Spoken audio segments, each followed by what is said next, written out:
Security cameras capture a mother dropping her 5 children off at school in New Canaan, Connecticut. She waves goodbye, then drives her black Chevy Suburban back toward their quiet neighborhood. She pulls into the garage of their multi-million-dollar home around 8:05 a.m. Those ordinary moments would be the last time 50-year-old Jennifer Dulos would ever be seen alive. By evening, police would find her abandoned SUV 3 miles from her home. Her keys were missing, and Jennifer was nowhere to be found. Meanwhile, some 70 miles away in Hartford, security cameras are doing what they do best: recording. They capture a series of seemingly random but suspicious actions scattered across the city. They normally would not have paid any attention to the footage, or even found it. But they didn't stumble upon the route by chance. They had a lot of help. Those surveillance clips would become the thread that unraveled everything. But a thread is always just the beginning, and that would certainly be the case here. But would start as a missing person case would end up delivering every ounce of chaos and evil, from the beginning right up to the very end. Welcome back to Crime A to Z, where we detail cases and criminals from their very beginning until well after other reporting ends. Today, we're covering the case of Jennifer Dulos, a story where ruthless players and delusional confidence collided. It's one of those cases that proves that sounding smart and being smart are not always the same thing. The case revealed a plot that dominated national headlines and contained a heart-sinking visual so brutal, so merciless, that its impact will stay with you long after you've seen it. Consider yourself warned. And once we get going, we'd really appreciate it if you could help us out by hitting like and subscribe if you end up liking how we present this case. Let's go.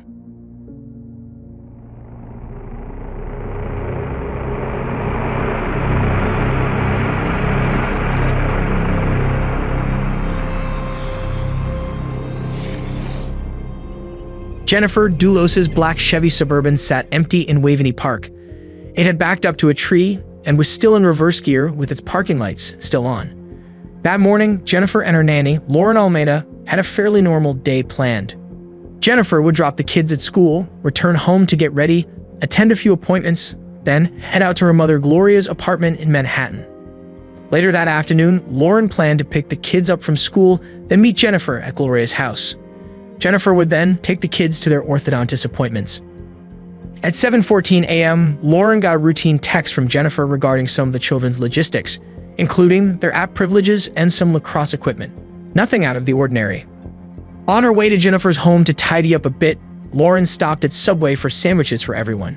She arrived at the family's home at 69 Wells Lane about 11 a.m. She entered through the middle garage as usual. Right away, something felt off.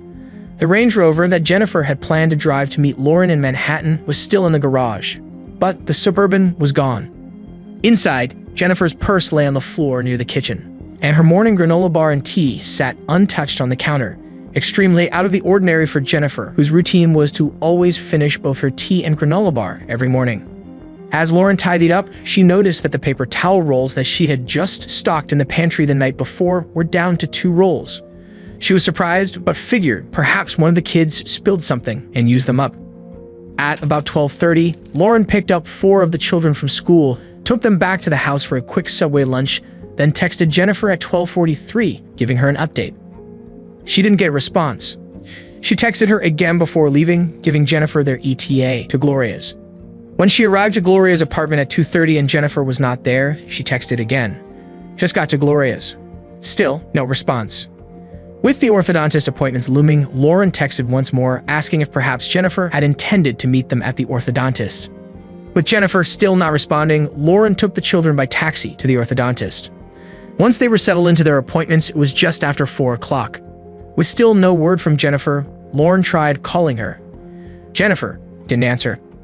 Lauren's stomach sank, knowing that Jennifer always answered her calls. Lauren began calling hospitals and friends. She brought the kids back to Gloria's and took a cab to one of Jennifer's appointments to see if she had made it there. She had not. So, Lauren returned to Gloria's and, with Jennifer's friends, contacted the New Canaan police to report Jennifer missing that evening. Officers arrived at Jennifer's home and began searching inside. They didn't find anything concerning until they reached the garage. Looking around, they noticed what looked like blood on the garage floor, and both scrapes and blood on the car. Yeah, it doesn't sit well with me, especially because it's like a pattern here. You know what I mean? It's clothing. Right, not fur. But there, it's up here too. It's hard to get any of this. These cameras are. We should get better cameras. Hopefully this is getting it though. Right? Usually if you hit a deer and there's blood in your car, you take it to the car wash and get it cleaned. Especially a Range Rover. Let's see if there's any danger. I mean, this is grandma's car, so you never know. But The case quickly shifted to a homicide investigation. Forensic technicians documented every drop of blood, every disturbed surface, every piece of potential evidence. The first person they wanted to talk to was obvious. It was the person at the center of nearly every issue Jennifer was dealing with, Fotis Dulos. Fotis was her estranged husband, the father of her 5 children, and the man with whom she had been locked in a bitter, years-long custody battle. When investigators contacted Fotis the morning after Jennifer's disappearance, officers noted that he didn't seem concerned, didn't ask any questions, and didn't offer any information to help find Jennifer. He agreed to come to the police department later that afternoon. When he arrived, he was accompanied by his attorney, who informed police that Fotis would not be providing any assistance in helping to find his estranged wife. The attorney announced they were leaving without giving an interview. Before they left, detectives asked Fotis to see his phone. Fotis handed it over, then provided the unlock code when asked, allowing investigators to access the device. But when police advised him the phone was being secured as evidence and would be examined with a search warrant, Fotis refused to consent to the forensic review. They did obtain a search warrant, so Fotis would eventually have no choice. Back at Jennifer's home, forensic experts meticulously processed the garage and her black Chevy Suburban, documenting every item in the vehicle and their locations. They found a large area on the garage floor that looked like it had been wiped or mopped, consistent with an attempt to clean up a significant amount of blood. Between blood spatter patterns and other evidence throughout the space, they concluded that a violent physical assault had taken place there. Luminol testing on Jennifer's Suburban revealed traces of blood in the cargo area, stains that were not visible to the naked eye but illuminated under chemical light. That linked the vehicle to a potential crime. Meanwhile, search teams fanned out across New Canaan. Police and state troopers coordinated a massive search effort, joined by firefighters and local volunteers, combing through Waveney Park where Jennifer's Suburban had been abandoned. They searched wooded trails, nearby streams, storm drains, and went door to door in the surrounding wealthy residential area. While the community quickly rallied to help, investigators knew that the odds of finding Jennifer alive were slim, having already seen the blood evidence back at the house. They feared they were searching for a body, not a missing person. The case nearly instantly grabbed national headlines, but not for the reason friends and family had hoped. Within days, multiple media outlets and social chatter began comparing Jennifer's disappearance to Gone Girl, the 2014 film starring Rosamund Pike and Ben Affleck, where a wife stages her own disappearance to frame her husband. That Gone Girl comparison wasn't the media's invention. It was floated by Fotis's lawyer. He told reporters that investigators were ignoring the possibility that Jennifer had staged her disappearance, specifically calling it a Gone Girl scenario. He suggested that Jennifer may have orchestrated her own disappearance to frame Fotis during their custody battle. He stated, "If she were critically ill, thought she was about ready to lose control of her children, disappearing in such a way that made it look as though her husband were the culprit is the best piss-off you can give somebody." He went on to add, "This is a person who has a pretty florid imagination and motives to use it to hurt Mr. Dulos." He claimed that she had written a 500-page Gone Girl reminiscent manuscript, which he said he had not read and that he reportedly never produced. No such manuscript was ever found, but the theory spread instantly. Mainstream outlets all ran versions of the story linking Jennifer to Gone Girl. Within days, social media was echoing the same question that had now gone national. Was Jennifer truly missing, or had she orchestrated it all herself? Jennifer's friends and family were livid. Not just that such a cruel and baseless comparison was being made, but that it went against everything that the responsible, loving mother stood for. They insisted she would never leave her children. Not for anyone, not for anything. Jennifer's mother's attorney slammed Fotis's lawyer's statements as a classic act of desperation to slander the victim. Despite their efforts, the narrative was shifting away from concern for the missing mother to sympathy for her estranged husband, who was being portrayed as misunderstood. Just want to tell my children that they're constantly on my mind, and that I love them and I miss them very much. To understand how this story evolved, you have to understand the war that Jennifer and Fotis' marriage had become. What began as a fairy tale love story between a gifted writer and a charming businessman had by 2017 collapsed into fear, control, and danger. Jennifer was born Jennifer Farber on September 27, 1968. She was born into a family of wealth, privilege, and philanthropy. Her father, Hilliard Farber, was a respected banker and financier, and her mother, Gloria Farber, was a New York social figure. Even her extended family was notable. Gloria's brother co-founded the billion-dollar fashion brand, Liz Claiborne. Jennifer earned a degree in English literature from Brown University before going on to receive her master's in creative writing at NYU. She was quiet, thoughtful, artistic, determined, and known for her empathy. It was in New York in 1999 that she met Fotis Dulos, a Greek immigrant with movie star confidence and entrepreneurial ambition. He was the founder of 4 Group, a luxury home building company in Connecticut, and he seemed to embody success. Fotis had been married once before for about 4 years to a woman named Hilary Aldama. The couple separated in July 2004, and just weeks after their divorce was finalized, he and Jennifer married in August of 2004, and eventually settled into a sprawling home on Jefferson Crossing in Farmington, Connecticut. Once they began having children, Jennifer left her writing career to raise them. They had 5 children total, including 2 sets of twins. She enjoyed chronicling her life and motherhood through essays and blog posts. For years, their life appeared perfect from the outside. Jennifer organized playdates and school events, while Fotis built million-dollar homes across Fairfield County. But behind that polished facade, things were not ideal. By 2016, Jennifer began to suspect Fotis of cheating. Those suspicions became undeniable the following year during a family trip to Miami, a trip where Jennifer had invited Lauren to come along and help with the children. At the water ski club in Miami, where Fotis trained, Jennifer was caught off guard when her kids ran toward another woman that they clearly already knew. Her name was Michelle Troconis. The 44-year-old Venezuelan-born former equestrian worked for Fotis' company, marketing his luxury ski homes. The kids called her Mishi and hugged her like family. Fotis introduced her simply as a friend. But Jennifer could tell that it was something more.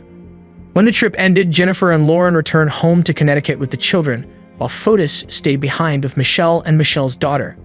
Within days, Jennifer quietly found emails and receipts that showed that Fotis had secretly taken another trip to Utah with Michelle. That confirmed what she already suspected. When she confronted him, Fotis didn't deny it. Instead, he got angry that she had spied on him. From that point on, their marriage turned cold and hostile. Jennifer shared what she learned with Lauren. Lauren recalled that Jennifer didn't seem angry or explode. She just said quietly, "I knew it." She sat sad and resigned, trying to figure out what came next. Jennifer told Lauren that she wasn't in love with Fotis anymore, but for the sake of their 5 children, they would try to work out what they could. Jennifer reported that Fotis became controlling, monitoring her movements, isolating her from friends, and even installing tracking software on her devices. Around the same time, his finances were collapsing. Although he portrayed himself as a successful developer, his company was buried in debt. He had been borrowing against properties and depleting funds that Jennifer had inherited from her late father. At one point, Gloria had given the couple $2 million. Fotis used it to prop up his business, sustain his lavish lifestyle, and even to fund his affair. Once Gloria found out that he was using her funding to help support his infidelity, she cut him off, which enraged him. Jennifer knew the marriage could not be repaired. In May 2017, she made the choice she had long dreaded. She filed for divorce. In her petition, she wrote, "I am afraid of my husband. I know that filing for divorce and filing this motion will enrage him. I know he will retaliate by trying to harm me in some way." One frightening incident between the couple was actually witnessed by Lauren. Jennifer came running into a bedroom where Lauren and one of the daughters were sitting. After Jennifer made it in, she tried to hold the door shut. Fotis was on the other side, yelling and pushing to get in. When he finally forced the door open and saw them all there, his demeanor instantly changed. In a soft, calm voice, he told her that he just wanted to talk, as if no one had heard the rage that he had just spewed. It had shocked Lauren, who had never seen that side of Fotis. But Jennifer was used to it. She said that Fotis had once tried running over her with a car. and that he had spoken about taking revenge on people that he thought had wronged him. Jennifer was granted a protective order in 2017. She requested supervised visitation for Fotis, citing his volatility and the children's safety. But enforcement was weak. He would show up uninvited at their school events, drove by her new home in New Canaan, and repeatedly violated the order without real consequence. The custody battle that followed was brutal.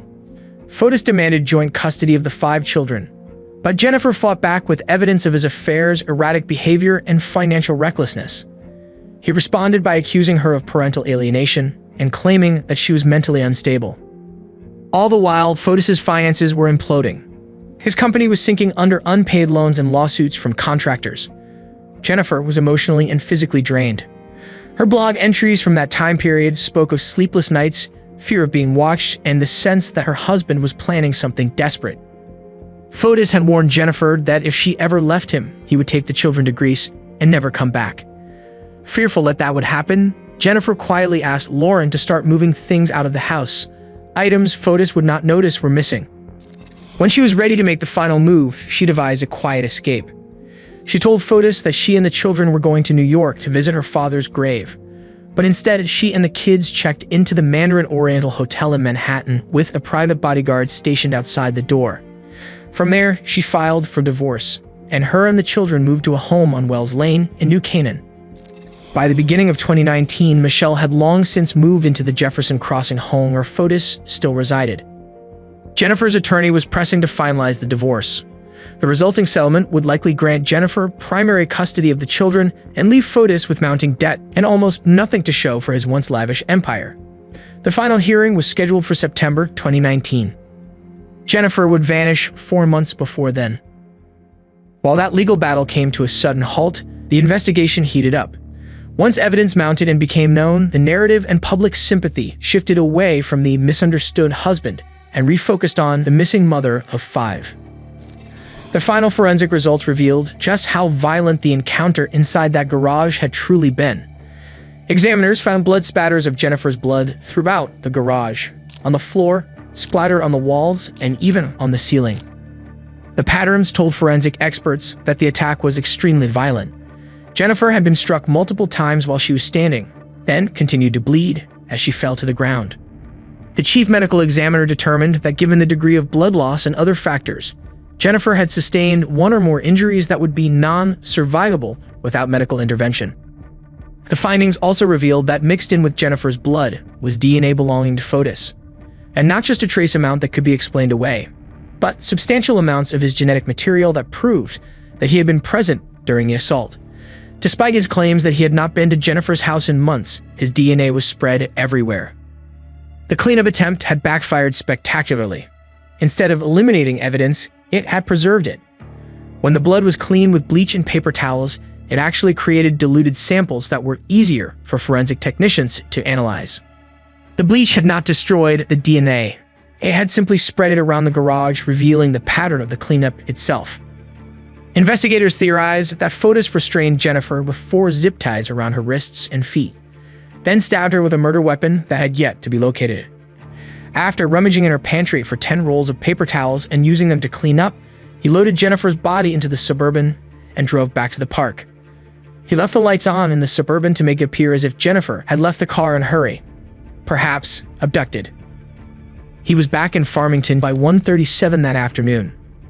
But all the evidence they uncovered in the garage was only the tip of the iceberg of what they would find. For all of Fotis's attempts to outsmart investigators, it was his own digital footprint that gave him away. Using his cell tower pings and traffic camera timestamps, investigators retraced his path the afternoon Jennifer went missing. They showed him traveling from Farmington to Hartford. They then matched those digital signals to surveillance cameras along Albany Avenue, scouring hundreds of hours of footage from both traffic and business security systems. That digital trail led investigators to the discovery that would blow the case wide open. Between roughly 7 and 8:30 p.m., cameras captured Fotis's black Ford Raptor traveling through Hartford's Albany Avenue corridor. In the passenger seat sat Michelle Troconis. In one particular shot, you can see Michelle leaning out of the truck and reaching toward the ground. She would later explain that she had spit out gum, then wiped her sticky hand on the sidewalk to get it off. The pair were seen making about 30 stops, tossing black trash bags and other items into curbside trash bins and dumpsters, including even a rolled-up item that looked like it might be a rug. When investigators recovered the bags, they found bloody clothing, zip ties, sponges, gloves, and paper towels, many of them stained with Jennifer's blood. Some of the items also contained Fotis's DNA, and that rolled-up item turned out to be a bed liner from a Chevy Suburban, the same model as Jennifer's vehicle, also complete with Jennifer's blood. There were also traces of Michelle's DNA found on the lip of one of the trash bags. They also recovered 2 Connecticut license plates that Fotis had discarded. He had placed them in a FedEx envelope and ditched them in a storm drain. The plates appeared to read 5T6WBU, but upon inspection, detectives realized that blue tape had been used to alter the plates. Once the tape was removed, the plates actually read 516WDJ. The expired plates were from another 2007 Chevy Suburban that had belonged to Fotis. Altering license plates was not trivial. Fotis clearly had something to hide. What began as digital pings and timestamps had turned into a precise, minute-by-minute map of what law enforcement believed to be a cover-up. From the very beginning, Fotis had refused to cooperate with law enforcement in their attempts to find Jennifer. But while he stayed silent, the evidence against him kept mounting. In addition to the forensic evidence obtained from the garage and vehicles, which was extensive, the digital evidence was damning as well. It had helped law enforcement trace the couple's route along Albany Avenue, and it also unveiled inconsistencies in Fotis's story. Jennifer's phone showed normal movement and communication early that morning until about 10:25 a.m., when all her digital activity abruptly stopped. Fotis's phone also went inactive around the same time. Investigators noted how both phones went dark within roughly the same time frame, an extremely rare coincidence which strongly suggested that someone had deliberately turned the phones off to hide their movements. Between 8:05 and 10:25, his phone was either idle or in airplane mode. When it reconnected later that morning, cell tower pings placed him moving between Farmington and New Canaan, contradicting his alibi that he had been home working. At this point, it pretty much seemed like Fotis was just out there winging it and didn't have a plan. Technically, he did. It just happened to be terrible. The day after Jennifer disappeared, Fotis showed up at his neighbor's house who lived just west of him. The neighbor barely recognized him. Fotis had nearly shaved his head, sporting a close buzz cut, which changed his entire look. And as luck would have it, the cut made him look a lot like an employee of his, Powell Humiani. Even Powell himself noticed the similarity. And did you say anything to Mr. Dulos? Yeah, I made a comment about his hair. And when you say you made a comment about his hair, describe his hair for the jury. He was closely shaved. In 2019, how were you wearing your hair? Exactly the same way. So what did you say to Mr. Dulos about his hair? I told him, what are you doing? You shave your head. We're wearing dirty or work clothes. You're trying to be as handsome as me. And how did Mr. Dulos respond? I think he just smiled. Powell worked for Fotis's home building company and also performed random jobs throughout the Dulos' neighborhood, including plowing snow. He often parked his red Toyota Tacoma at Fotis's home or properties while taking one of Fotis's work vehicles during his work week. It was routine. But on May 24, 2019, the day of Jennifer's disappearance, that routine broke. Powell had left his red Tacoma at one of Fotis's properties they were working on, and Fotis used it, without Powell's knowledge or permission. At least that's what neighbors' surveillance footage was indicating. But investigators didn't have proof, not until they started looking for that red pickup. Police went frame by frame through any footage they could get their hands on in the New Canaan area, whether that be traffic cameras, home surveillance, even footage from school buses running their morning routes. They were searching for one thing, that red Tacoma. And then they found it. As a rookie officer was scouring the school bus footage, she spotted the Tacoma parked just down the road from where Jennifer's black Suburban had been found. Everything was lining up. The Tacoma had been at one of Fotis's properties early that morning. Then it showed up in New Canaan, and later Fotis was seen riding a vintage French bicycle back toward where the truck had been parked. Investigators determined that he had used Waveney Park as a staging area. Fotis, with his Powell-inspired buzz cut, had parked his employee's red Toyota Tacoma there, then rode that vintage French bicycle the short distance to Jennifer's home so that the truck would not appear on neighborhood cameras. Surveillance captured him leaving the park around 7:30 a.m. and returning roughly 2 hours later, the same window of time that Jennifer vanished. Waveney's location made it the perfect setup, only a few miles from Jennifer's home, with secluded parking spots and limited surveillance at the time. It finally answered the question investigators had been asking from the start: how Fotis was getting from point A to point B at every turn. But back to Fotis's plan. Just in case he were spotted, he had fashioned himself to look as similar as possible to the person normally driving that red Tacoma, so that suspicion would be aimed directly at Powell if he were spotted. Investigators were zeroing in on Fotis, but Fotis still wasn't done giving. When Powell returned to Fotis's property to retrieve his Tacoma on the afternoon Jennifer disappeared, the keys that he had left hanging in the passenger door earlier that morning were gone. Fotis told him that Michelle had taken them. Once I get to 80 Mountain Spring Road to pick up my truck, there was no key for it. And he told me not to mention that, Michelle had a key.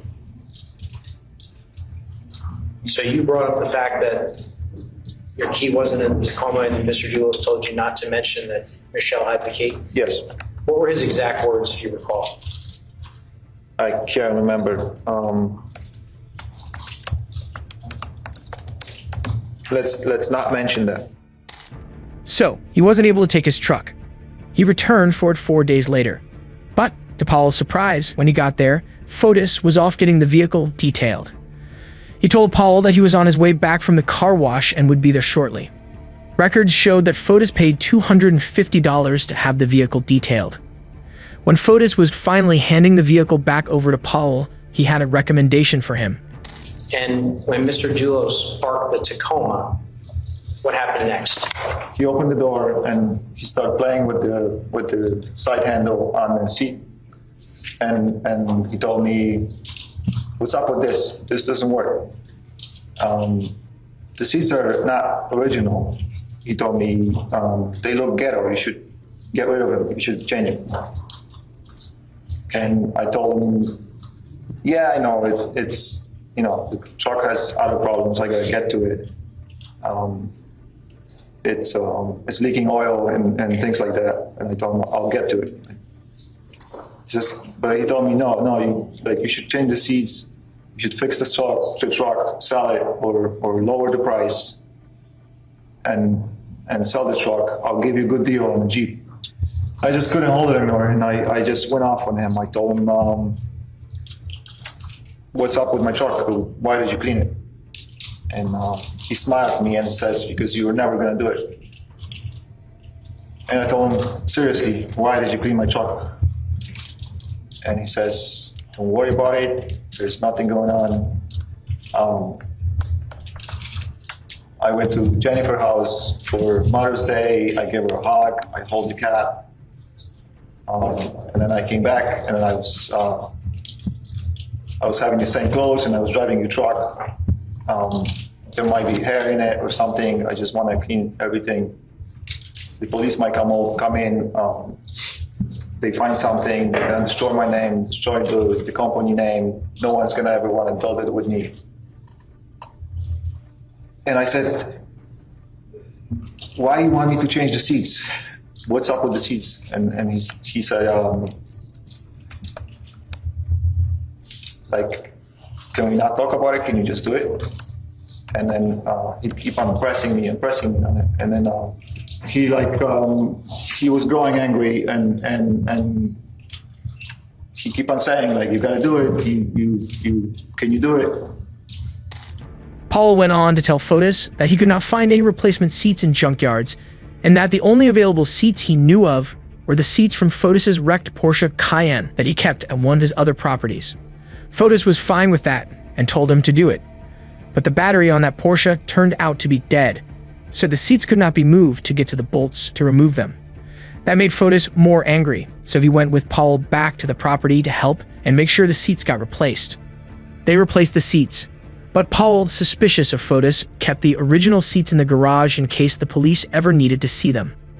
And investigators had even more. At some point, while Powell was transporting the Cayenne's seats before installing them into his Tacoma, detectives noticed the seats in the back of the company vehicle that he was transporting them in. Not willing to take the fall for Fotis's increasingly suspicious excuses, he told them that Fotis directed and insisted that he change out his Tacoma seats for those. Noted. When investigators came searching Paul's home 2 weeks after the disappearance, Paul again told them that the seats were replaced after Jennifer disappeared, then promptly handed over the original seats. The original seats tested positive for Jennifer's blood. Fotis also discouraged Powell from talking to police, telling him that he would get in trouble since he only had a green card. The more investigators learned, the clearer Fotis's desperation became on multiple levels, including financial. Behind the facade of success, Fotis's financial world was crumbling. Investigators discovered that he had been relying on quick cash lenders, the kind of high-interest merchant advances that small businesses may turn to when banks say no. In April 2019 alone, he borrowed nearly $150,000 from one such lender and deposited over $190,000 in insurance checks meant for both him and Jennifer. But none of that money ever reached her accounts. His company was bleeding cash. By the time of Jennifer's disappearance, his total debt exceeded $7 million, and he had even stopped making interest-only payments. Investigators took note of the financial pressures closing in on him. If Jennifer were out of the picture, Fotis could have gained access to certain assets tied to their marriage, including the family's homes, pending insurance claims, and potentially the children's multi-million-dollar trust funds established by Jennifer's parents. For a man watching his empire collapse, the financial incentive was unmistakable. And there was even more. Detectives uncovered a 2-page alibi script along with a timeline in a trash can at Fotis's office. More copies were found elsewhere at his office and at he and Michelle's home. They were written in both Fotis and Michelle's handwriting. The writings outlined a detailed timeline for the morning Jennifer disappeared, a version of events that investigators claimed was carefully rehearsed to make sure their stories aligned and supported their alibis. They included details like them taking a shower together, all the way down to what they were wearing that day. This raised questions for investigators. If Michelle had helped create the alleged alibi script, it made officers question her level of involvement. So they called her in. She would sit down for a total of 3 separate interviews. During her first interview, she claimed she didn't know anything about Fotis's activities. And when investigators asked her for a timeline of what she had done on the day of Jennifer's disappearance, her account conveniently matched nearly word for word the alibi script found in Fotis's trash. She insisted that she and Fotis were together on the morning of Jennifer's disappearance, showering together and then having an intimate encounter around 6:40 that morning. By her second interview a few days later, investigators were not having it. They press her to ditch the scripted version or they'll walk. We know you have information, and we need to know that. We do not want to go through, listen to me, we don't want to go through the script because we found the script. And if we start to review the script, the rehearsed story that we found, documentation of it, our instructions from the state's attorney, we'll walk out that door. And when we walk out that door, that'll be it. This is coming from the state's attorney. So please I don't want to hear the script. I want to hear what happened to Jennifer, and I want to hear who was involved in her murder. I don't know. You're asking me something that I don't know. But can I say something? Don't get upset to me. I'm not upset. I just want you to understand what we're When you say rehearsal, it's not a rehearsal. It's Sunday. Okay, you'll have a chance. We found a piece of paper that mirrors your statement to us. We don't want to talk about that. I slept with her. Her alarm and mine are set up at, I think hers is at 6:35. Mine for sure, 6:40. And we woke up. She takes showers. I go to my room. I also do the same thing. Let's go this there. He was there when we woke up. He was there at the house. He was in the house. Okay. So what if I were to tell you that I have evidence that he was not in the house at that time? Okay. You see what I'm saying? Do you understand what I'm saying? I don't want to be over dramatic. I don't want to. This is not any kind of threat. I just want you to understand. You have a daughter who's 12 years old. You have a mother. How old is your mom? 60. Okay. All right. You want to see that, right? You don't want to go to prison. You don't want to get arrested for it. Michelle would go on to admit that not only did they not wake up together at 6:40, become intimate, and take a shower together, she acknowledged that she actually did not even see him that day until between 1 and 2 p.m. She later starts going into her theory that Jennifer has run off and is in hiding. You guys, okay, what I don't know, and I've seen in the newspaper that she got you in the garage. No, they're asking you for only your knowledge. Not what you read in the newspaper, not what you think And I think that she's still somewhere, hiding. Pero bueno, you guys said that you find blood, so obviously she's not hiding from who. What police have told me that in the past, before they were married, I don't know when, how many years, she fought with her parents and she disappeared and she moved to Aspen. And she got an inherit of an aunt of $3 million. And she lived for 3 years in Aspen. And she changed her name to Jennifer Bay, which I still receive in the house, magazines. Michelle, let me ask you a question. Then, Let me ask you a question. You have how many children? Mom. And Nicole, when she's 12. Yes. Would you ever leave your 12-year-old daughter, listen, would you ever leave and go hide and not tell your 12-year-old daughter where you are? Why not? Because I'm a healthy person, I won't do that. Okay. Because she would be very upset, right? It's something that doesn't even cross my mind. It wouldn't even occur to you to do that. No. Because Jennifer has 5 children Yes. and other family members. You think, why don't she go hide and not tell them for a period of time where she is and she's sick? Can I talk about the report?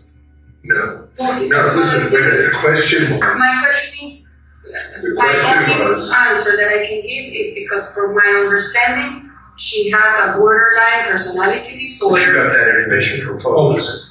This is a man who killed this woman, so. Politics, She told me it was yes, I got And it. it happened.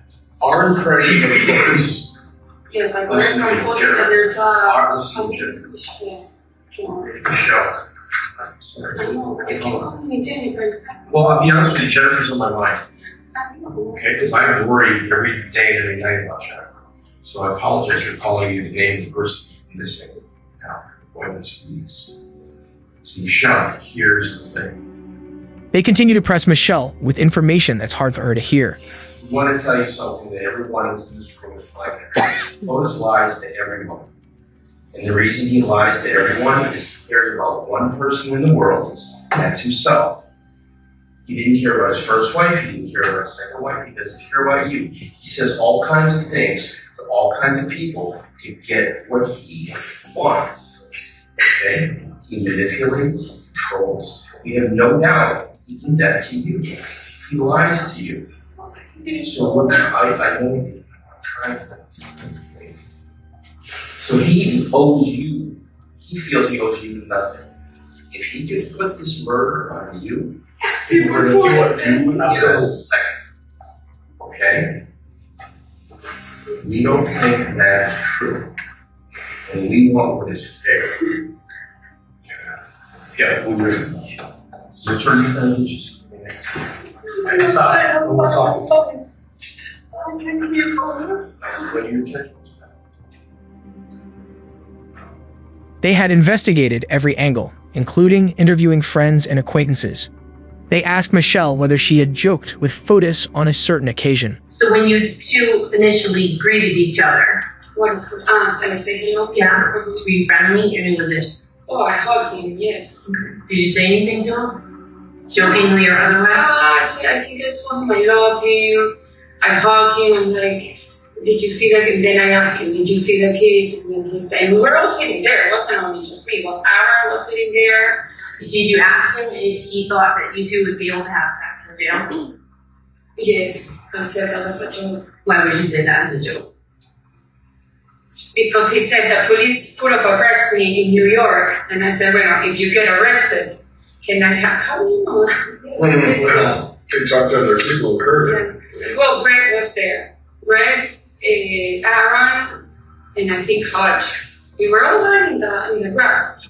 Well, Fotis, you could go to jail because the first suspect is the husband. I think now what you're saying. I think someone said that. And I said, as I joke, because I'm usually stupid and I joke, I said, oh, can you have sex in the jail? And we all laugh. That's how that joke became. A stupid joke. I'm sorry about that. By the third interview, just over a month later, Michelle was trying to distance herself from Fotis while still maintaining her innocence. She admitted to helping Fotis clean Paul's truck, but claimed she didn't know why it needed cleaning. She acknowledged being present during the evidence disposal, but insisted she thought they were just throwing away construction debris, a practice that she, and even her sister contend, Fotis had done on prior occasions with debris from his construction sites in order to save the cost of disposal. Police directly challenged Michelle on her truthfulness. Are you ready to admit that you weren't 100% truthful with us during the first two interviews? That should be an easy answer. Yes. It was the first time she mentioned several pieces of highly relevant information, including that she had taken Paul's keys when he came to pick up the car, that she and Fotis had taken his Tacoma to be cleaned, and that Fotis had handed her a brown-stained paper towel while he was cleaning Paul's car. When at some point I'm coming out, and he gave me the paper towel, and I threw it in the garbage. You went through a paper towel. You used a paper towel. Yes. It was. What was he using a paper towel? He said that he spilled, I think it was coffee, in one of the cars. That's what he told me. I'm not sure if that's true or not. The paper towel was dirty. What color was the paper towel? What color was the dirty paper towel? Brown. Brown. Yeah. I'm being honest with you, having a real hard time believing that you don't know what's going on here. I didn't know what's going on. Investigators asked her why she neglected to mention the towel, keys, or car wash in any of her previous interviews with them. She said it was because they didn't ask her. During that third interview, she also told investigators that she had answered Fotis's cell phone the morning Jennifer disappeared, even though she originally told them that she thought he had it. Those were just a few of the inconsistencies. She gave investigators a lot to move forward with. Although Jennifer's body had not been found, law enforcement had enough evidence to bring charges against both Fotis and Michelle. On June 1st, 2019, the day before Michelle's third interview, both she and Fotis were arrested at their Farmington home. Fotis was charged with tampering with evidence and hindering prosecution. Michelle faced the same charges for her alleged role in helping him cover up the crime. Both pleaded not guilty and were released on bond a few days later. Once released, Fotis took to the airwaves. It's been a very tough time for the whole family. We're all very worried about Jennifer. How do you think the public looks at you? It depends. I think that the people that do not know me, they probably look at me as a monster. As a monster? Yes. And that is because of the information that has come out. And I cannot speak about what happened. So they take the narrative that they see from the arrest warrants and what is being reported in the press, and they draw their own conclusions. So I've already been convicted in their mind. What do you want people watching to know? I want them to know that this is a very, very challenging time for my whole family, and we just have to be patient to get to the other side and see what happened. Do you have any message for Jennifer's family? Yes, I send my prayers. I had my differences with Jennifer, like many people do when they go through a marriage. It didn't work out for us, but that doesn't mean that I wish her ill in any way. Where do you see this going for you? I tried to go day by day.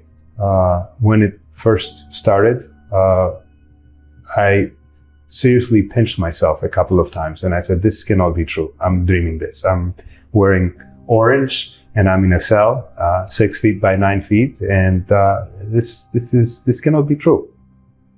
So it's a day by day, hoping we'll get through this. Do you think you've been treated fairly by the criminal justice system? I do. You do? Yes.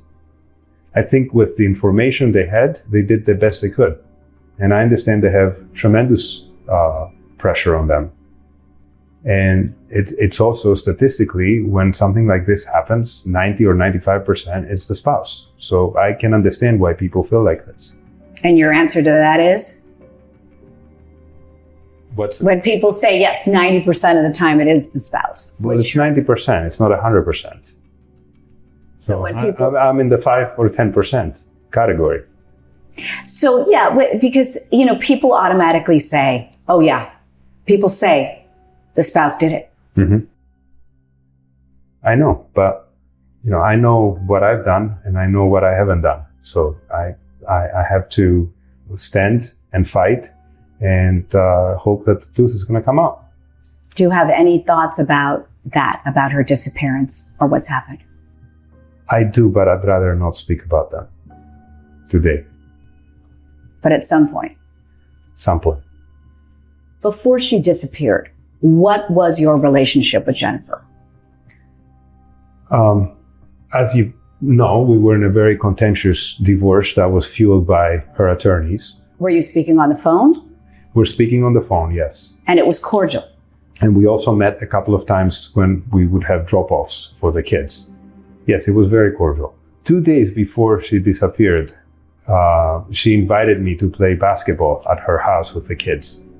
And I did. You're not allowed to have contact with the children at all. I do not. How is that for you? It's heartbreaking. It's heartbreaking. This is a very tough time. I'm sure they have a lot of questions. I'm sure they're missing their mom, and I'm sure they're missing their dad. And I'm here, and I will be able to support them and help them through this time. Talk to me a little bit about that, about the emotional toll of not having your children and not being able to contact them. It's hard to describe. I think only if you live through this, you can understand what it is. I wake up every day and I feel like somebody's sitting on me, on my chest. It's terrible not to have your children. I don't think anything compares to it. When people speculate that you wanted Jennifer out of the way, how do you respond to that? Well, that's ludicrous because I never wanted Jennifer out of the way. Even if I could get sole custody, I would still not take it because I would want my children to have a relationship with their mother. Because I care about the children. But that is interesting that, because the perception is contentious, ugly divorce and a motive clearly to do something. Mm-hmm. My motive has been for the past 2 years to move on with my life. I have 5 beautiful children. I had Michelle, and I had a profession that I love. Fotis's defense attorney even floated a revenge suicide theory, suggesting that Jennifer may have taken her own life in a way that would frame Fotis. It would take another 7 months and a mountain of additional forensic and digital evidence before murder charges would be added. On January 7, 2020, Michelle was formally charged with conspiracy to commit murder and additional counts of tampering with physical evidence. Fotis was charged with murder, felony murder, and kidnapping in connection with Jennifer's disappearance. But they weren't the only ones facing serious charges. Fotis's friend and attorney Kent Mohini was also arrested. He was accused of helping Fotis stage a false alibi for the morning Jennifer disappeared. Prosecutors said that Kent had prior knowledge of the plot to kill Jennifer, and that he worked to mislead investigators in the hours after her disappearance. He was charged with conspiracy to commit murder. Law enforcement finally had the people they felt were responsible for Jennifer's murder. But Fotis wouldn't stick around long enough to face his charges. With the overwhelming evidence against him, and no longer able to claim that his wife had somehow staged her own disappearance after losing life-threatening amounts of blood in their garage, Fotis was running out of room to maneuver. The walls were closing in further when just 3 weeks after being charged with murder, His $6 million bond came under review when it was discovered that he had exaggerated the value of the properties that he had used as collateral, 2 of which were already in foreclosure. A bond revocation hearing was scheduled that could send him back to jail. Fotis didn't like that idea. He didn't show up for the hearing, so police went to his home. That's when they found 52-year-old Fotis inside his Farmington garage, barely clinging to life after he had connected a vacuum hose from his vehicle's exhaust pipe into the cabin. He was rushed to Yukon Health Hospital and placed in critical condition. He died 2 days later, having never regained consciousness. His family, including the 5 children he shared with Jennifer, visited him before he was removed from life support. In a handwritten note he left behind, Fotis proclaimed his innocence. He starts the note with, "If you are reading this, I am no more. I refuse to spend even an hour more in jail for something I had nothing to do with. Enough is enough. If it takes my head to end this, so be it." And to his kids, "Please let my children know that I love them, but unfortunately, we all have our limits." He ends the letter. "Above all, Anna Curry, I'm sorry for letting you down and not continuing the fight." Who was Anna Curry? Not one to waste any time, once Michelle was arrested, Fotis decided that it was time to move on. He began a romantic relationship with an old acquaintance a few months after Michelle was arrested. She began frequently staying at Fotis' mansion, helping him cope as the investigation against him escalated. In January 2020, when Fotis was arrested again, this time for murder, Anna, a wealth management consultant, put down $147,000 in cash toward his $6 million bond, and agreed to keep paying the remaining $272,000 in installments.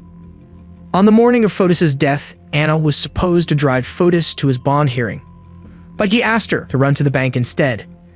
She did, leaving him alone just long enough for him to attach the hose to his exhaust and climb into the truck. Fotis' death did not end the case. Michelle Troconis was still very much alive and facing serious charges for her alleged role in the conspiracy. It would take over 3 years, but she would eventually face the full weight of the justice system, alone. February 2024 marked the beginning of what many called the trial of the decade in Connecticut. With Fotis dead, and Ken Mulhaney thought to be the far lesser involved party, he didn't even have a trial date scheduled yet. So 49-year-old Michelle Troconis was the person who could potentially be held accountable for what happened to Jennifer Dulos, and possibly reveal the location of her body. The prosecutor's objective was to show that Michelle was not a woman caught up in her boyfriend's crimes, but an active participant who helped plan, execute, and cover up the brutal murder of Jennifer Dulos. They started out by first establishing Fotis' behavior shortly after Jennifer went missing. They called his neighbor to testify how different Fotis looked and what he said. What were you doing? I was taking my dog for a walk. What did Fotis Dulos look like? He had a shaved head, and I did not recognize him initially. He was riding a one-wheel scooter past my home up towards Eli Road. And that was unusual to see someone doing that, especially towards Eli Road, but more importantly, I didn't recognize who it was. It is a private road, as I mentioned. So I didn't know who it was. Around what time of day was this? About 8:45 in the morning. Did you speak to him? He did approach me, and that's when I recognized his voice and recognized it was Fotis. What did he say to you? Well, at first I said to Fotis, how are you? And his response to me was, Jennifer's missing, right? And what did you say? I said to him, yes, I'd heard that. I hope she's okay, but I have not heard about the children. I hope they're okay. What was his response? His response was, he asked me how long we retained our security video and to make sure it didn't get deleted because he needed to prove that he was there on Friday. Did he say anything else to you? He did. What did he say? He talked about going to New Canaan on Saturday and how the police seized his phone. He talked about his attorney telling him that they need to develop a chronological timeline of where they were on Friday so that they can produce it if needed. Did he use the word they? He did use the word they. That they needed to develop a timeline? He did. The they was significant. This was Michelle's trial, and Fotis saying they implied another person whose timeline needed to be established. It implied that they were working together.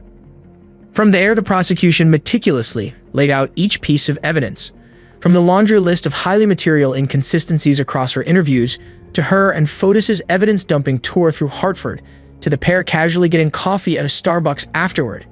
They also presented the details surrounding the timeline and alibi script found in Fotis's office trash, which her defense contended was merely written to help jog their memory of the events that had taken place that day. Michelle said that she had made the notes because Fotis's attorney recommended she do so, not as part of any plan, but as documentation of what had actually happened. But that didn't add up, especially since that highly detailed documentation of what supposedly happened was glaringly missing the hours-long trip they took disposing of the evidence. The prosecution even showed footage of smoke coming from the couple's Jefferson Crossing chimney on 3 separate occasions on the afternoon of Jennifer's disappearance, despite the fact that it was Memorial Day weekend, nearly summer, and about 74 degrees in Farmington that day.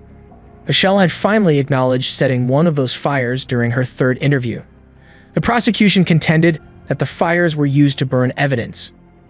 Michelle sat motionless as the jury watched footage of her and Fotis driving through Hartford, Fotis tossing trash bags into random bins. They outlined how the bags contained a broken mop handle, zip ties, a stained bath towel, and more.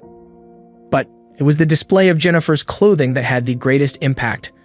The prosecution presented what was believed to be the shirt that Jennifer was wearing when they claimed Fotis murdered her.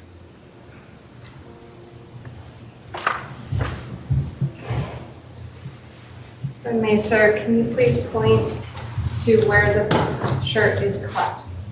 It's almost right down the center of the shirt. Are there any buttons or zippers on the shirt? No. So,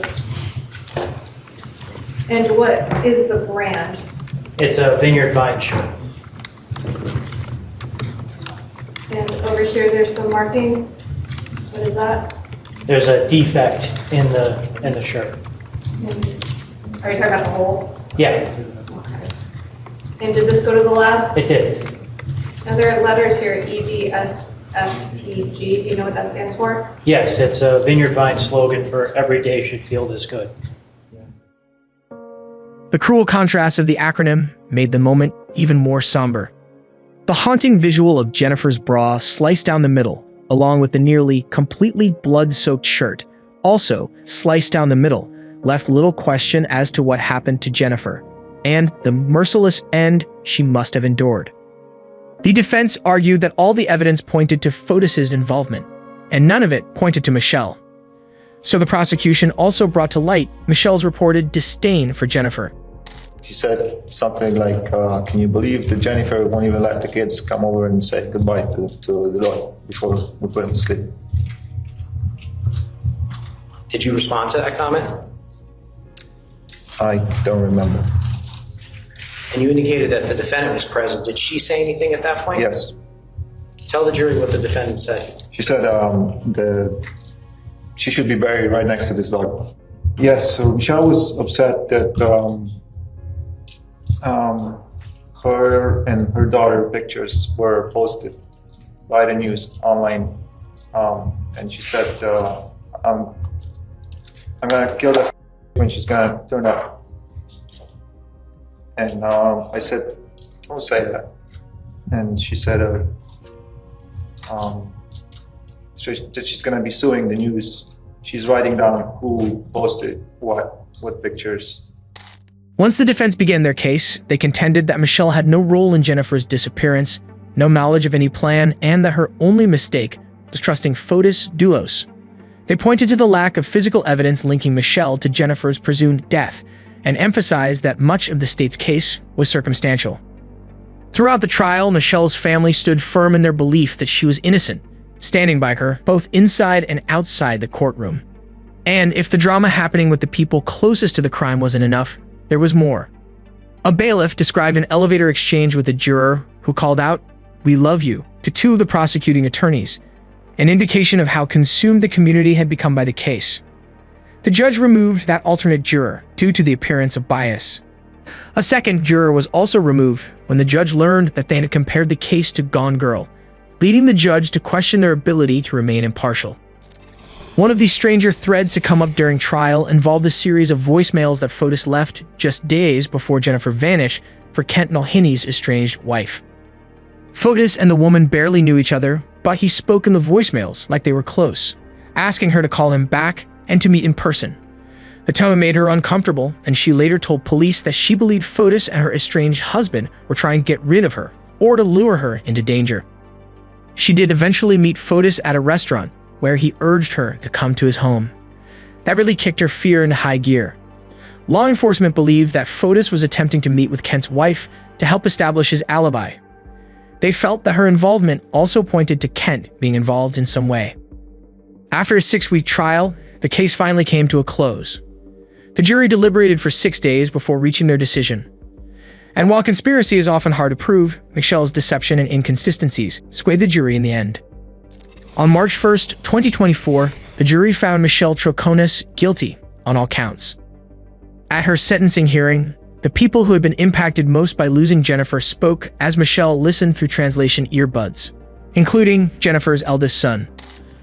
My mother was everything to me. But during the divorce, I became very bitter with everyone around me, especially Mom, because she was always trying to help me. This meant that I hurt the person closest to me because I didn't know how else to voice my pain. The defendant's actions mean that I will never be able to tell my mom how sorry I am for not being a better son when she needed me. I will never be able to tell Mom how proud of her courage I am, most importantly, how much I love her. This fact haunts me every day. Your Honor, I understand that sitting over there is a mother with a child and a family who love her. My mom once had that. We once had that, and she helped destroy it. That woman appeals to our sympathy under the guise of being a mother. She has desecrated the meaning of that word for me. I want to end with the lesson my mom taught me. Leave everything the same or better than you found it. Michelle Troconis, you did the opposite. You should be punished. Thank you. Lauren also spoke. I first met Jennifer in 2012 when she had 5 small kids and I was 21 in my senior year of college. I started babysitting for Jennifer once a week, but then that grew to seeing Jennifer and her kids almost 6 days a week. From the beginning, I was never just their nanny. To be inside someone's home is such an intimate experience, one that has many ups and many downs. But right away, Jennifer opened up her home to me and made me part of their family. We were a duo right away. She trusted me, and I trusted her. The actions of Michelle Troconis have greatly affected my life and continue to affect my life. The day Jennifer went missing was the day I started to fear not only for my life, but the life of Jennifer's 5 children. And this was directly because of what Michelle and Fotis decided to do on May 24th, 2019. I no longer slept. I no longer could leave the apartment without running to my car in fear that someone would come after me. I could no longer enter my home in Connecticut without a police officer because I was afraid of Michelle and Fotis being on the other side waiting for me. We didn't leave the kids alone because we were certain Michelle and Fotis would try and take them. We had armed bodyguards escort us anywhere we went because we lived in fear 24/7.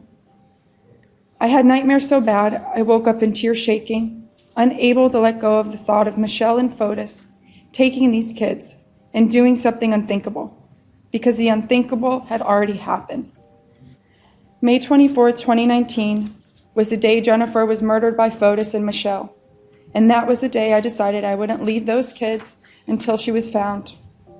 It's been 5 years, and I still haven't left their side. I had a relationship, upcoming career, family, friends. My whole life was in Connecticut. I left all that to help Gloria and Jennifer's close friends to care for these kids. My relationship ended. I lost the place I called home. I've lost friends and time with my family. I had to rethink what my life would be like now that I had 5 kids to help look after. These kids have become my whole world, and they've taught me what unconditional love is. But because of what Michelle has done, My life has become something unexpected. I put my own goals in life on hold. My desire to have my own children has been paused. I've also witnessed what losing both parents have done to these kids. Tears, fear, sadness, because they no longer have parents to watch them grow up, watch them graduate, help them learn from mistakes, enter relationships, and share memories of their childhood. The feeling we all feel, knowing we have our parents in this world that love us unconditionally no matter what we do, the 5 of them lost that. The jurors also heard from Michelle's teenage daughter. Good morning. The first time I met Michelle, we were water skiing in Miami. I'd heard that she was my dad's friend, and that was all I ever thought was relevant to know. The next time she came into my life was when we left Farmington with my mom. I don't remember it very well, but I didn't know we were leaving Fort Jefferson for good. When my mom told us we were going to New York, I expected just another visit to my grandma's house. Then the pictures of the house we were moving into began to be shown, and talk of Dad's cheating slipped from adults' mouths and spread to me. I was confused. My dad, the person who I looked up to, was doing something awful, and it was with Michelle. Michelle, the woman I had not given a thought to since I had last seen her. Our lives completely changed from then on. We were living in New Canaan and getting enrolled in New Canaan Country School. I remember talking to my dad on one of our visits. I asked him something like, "Why did you cheat on Mom? I thought you said cheating was bad." He answered, "When you really love somebody, sometimes you can't wait." It occurred to me then that the person Dad really loved was no longer my mom. It was Michelle. Michelle, the one who was moving into my house, sleeping on my mom's side of the bed. It occurred to me then that this affair was why my mom took us and left, why she cried at night, and why we were no longer a family.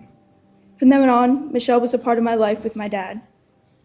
Later on, my dad told us that Michelle was not allowed to be around us anymore, and that if we wanted to keep seeing her, we could not tell Mom that Michelle was at our visits. I cared, almost more than anything, about keeping my dad happy and proud. So when my mom asked me if Michelle was at our visits, I lied. I stood in her bathroom, just my mom and me, looked at her and said, "No, she is not at our visits." Not because I wanted to keep seeing Michelle, but because I knew Dad wanted to. Mom found out that we lied, and soon Dad's visits became shorter and shorter until it was once a week with the supervisor. Michelle's presence in our lives, even before May 24th, was overwhelming and invasive. I lied for her. I was told to trust her. I switched bedrooms so that she and her daughter could move in, all while seeing the effects this had on my own family. On May 24th, 2019, I went to my friend's house after school while my siblings went to New York. I was told I had to sleep at that friend's house because something was happening, but nobody told me what. That night, I called my mom and she did not answer. On the same day, my dad, with the help of Michelle Troconis, murdered my mom. And even though Michelle may not have been holding the weapon, I truly believe that she had a lot more to do with everything than she's letting on. Michelle Troconis, to me, is the reason I feel completely lost and alone on nights when I cannot sleep. She's the reason why I've blocked out my childhood, and that day so much I can barely remember it. She's the reason kids at school look at me with pity. The reason my teachers say guardians and not parents. The reason I've had to sit and watch as the people who care for me break down. The reason my siblings move through life with a huge piece of them lost. She's the reason I've had to sit on the bathroom floor with my little sister and try my best to comfort her. She's the reason I had to visit my dad in the hospital, knowing what he did and knowing he chose to leave us. She's the reason I did not get to visit my mom in any sort of way before she died and have no closure in her death. She's the reason I no longer feel I have a real beginning, a home to always come back to, parents I will always belong to. She's the reason words mom and dad spark nothing but a hazy memory. The reason those words will never again represent the person who holds me in their arms as I cry about some unimportant temporary problem. The person I can casually go to lunch with and talk about all the gossip and trauma with. The person who comes to my sports games and cheers me on. The person who picks me up from school. Mom and dad are words that only bring trauma and grief. Michelle Troconis is the reason I've had to wake up every single day since May 24th, 2019, and ignore the first 10 years of my life because I cannot even begin to process everything. For that and everything else I've said, Michelle deserves a maximum time in jail. Thank you. Thank you. Michelle was allowed to address the court as well.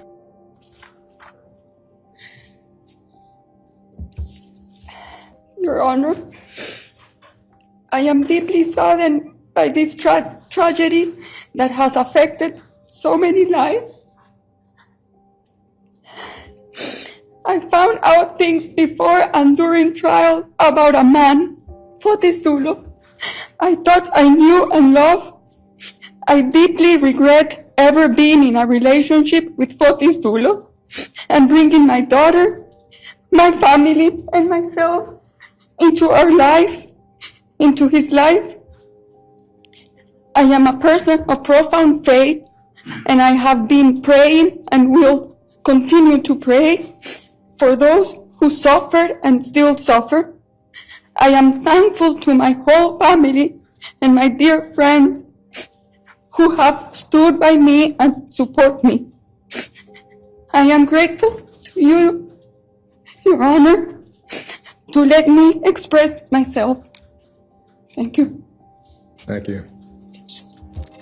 The judge sentenced Michelle to 20 years in prison, but he suspended a chunk of that, essentially reducing that sentence to about 14 and a half years.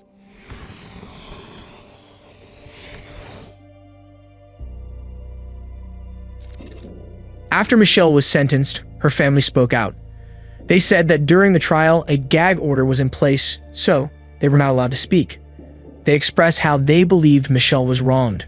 This has been an injustice from day one for my sister, and we were just shocked completely, and I'm still shocked. I'm still pinching myself thinking this is a nightmare that I'm gonna wake up from, but it's reality, unfortunately. I realized that she didn't know anything that was Foti was doing or he did until the second interrogation that I was waiting for her outside on the Bowman office. And she came crying to me, and I hugged her, and she told me, "Daddy, I think that Foti did it." And I asked her, "Why? Why do you say that?"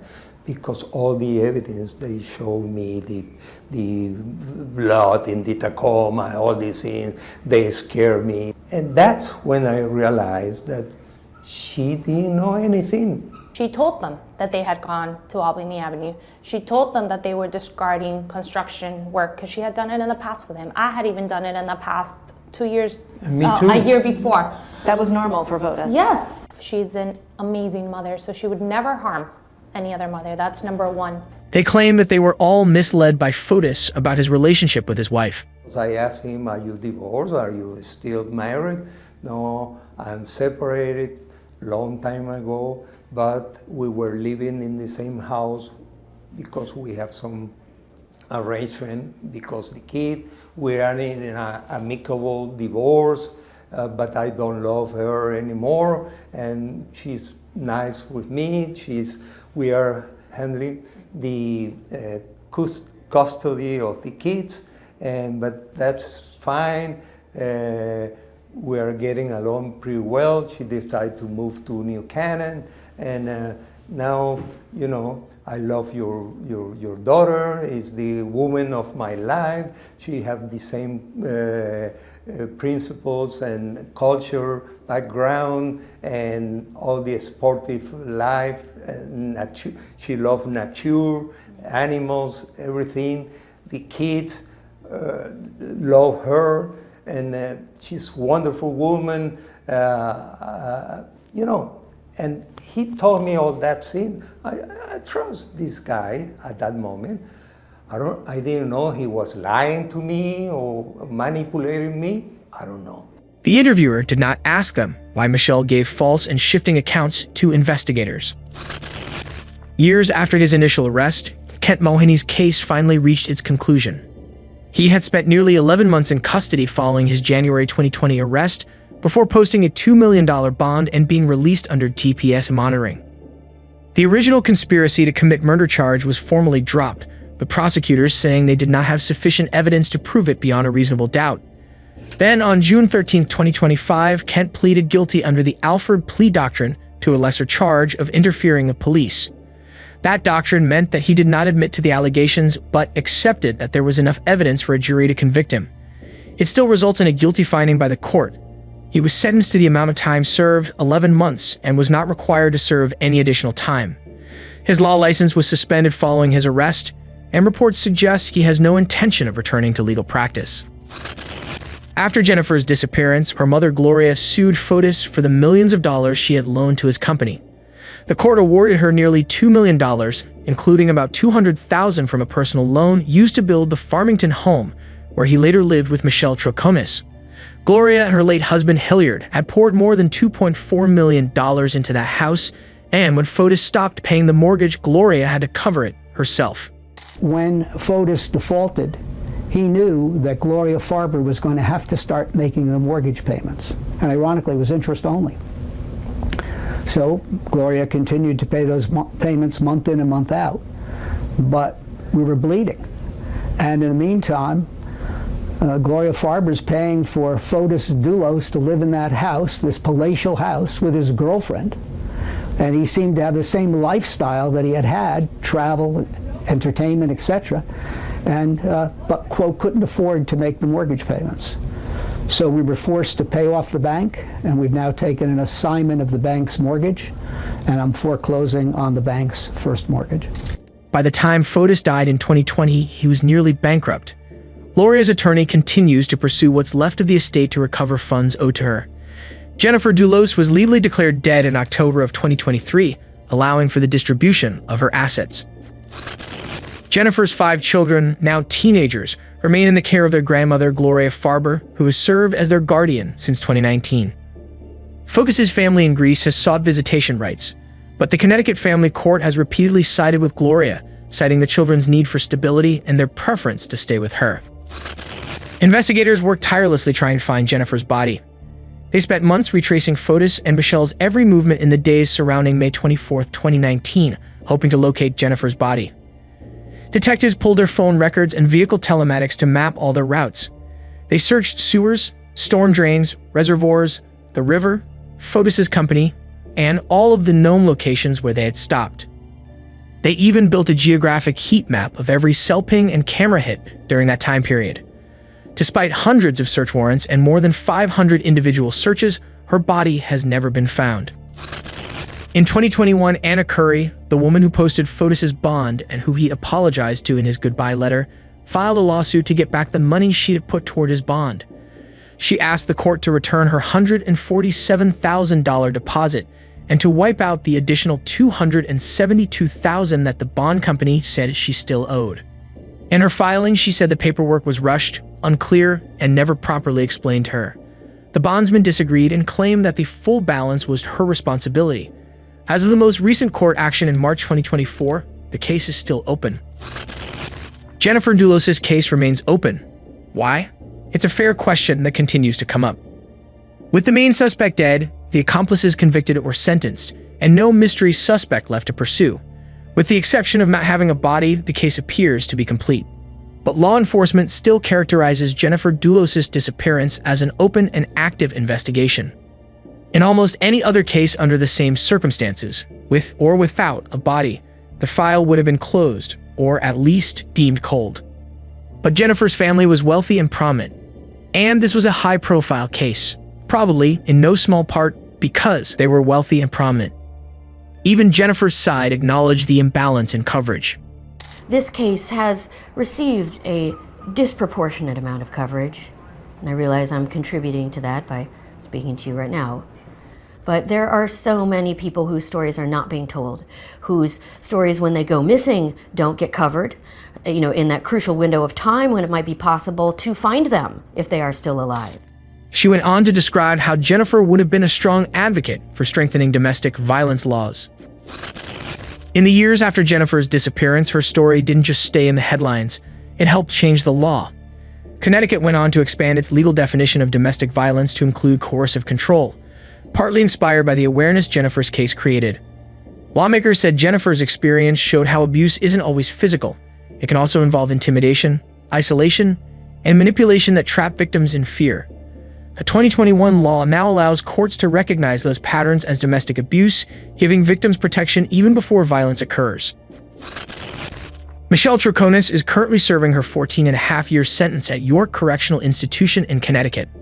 Her appeals process is ongoing, with her attorneys arguing that the evidence was insufficient to prove that she knew about Fotis's plan to murder Jennifer. Legal experts consider her chances of success minimal, given the overwhelming evidence presented at trial.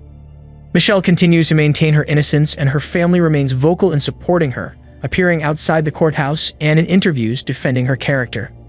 This is definitely a devastating day because my sister is innocent of all the charges that she was convicted of.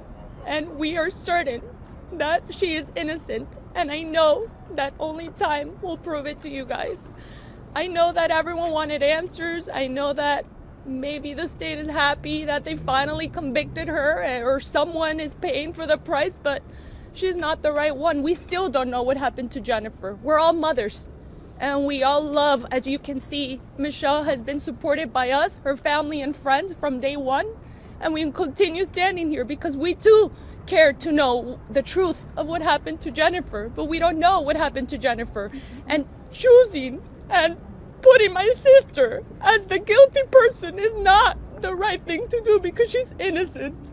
So we will appeal and we will not stop fighting for her justice that this so country has apparently promised to us, because as an American myself, this is an injustice completely. So my sister will eventually come out. She has to, because she's innocent of everything that she's been charged for. My sister is innocent. And this wasn't a fair trial. And you all know that. You all know. Look inside your heart. The media from day one attack us, harass us. Okay, you, probably the moms out here know. My sister doesn't know what happened to Jennifer. We want to know. We pray every night for the 5 children. I met them. I know them. They are beautiful kids. So is my niece. Have some compassion. I mean, your heart, look inside your heart. We cannot live in a world with this much hate. My sister's innocent. This is wrong. This wasn't a fair trial from day one. Wasn't a fair trial. And you all know that because you are parents, you are moms, you are grandparents. Please, look inside your heart. This world needs more love. And this is wrong. What happened to my sister today is wrong. It wasn't a fair trial. It wasn't. My last words go to Petros, Christiane, and all the 5 children. I don't recall the names right now. I personally have been praying for you every day, mornings and night. I'm sorry about what happened to your mommy, but my sister is not the answer. And I hope that when you grow up, you find your own means to know what happened, to seek for the truth, to seek for real justice. Under Connecticut law, Michelle would become eligible for parole after serving about 85% of her sentence. That means that she could first be considered for release sometime around 2036. Until then, she remains incarcerated as the search for Jennifer Dulos' body continues.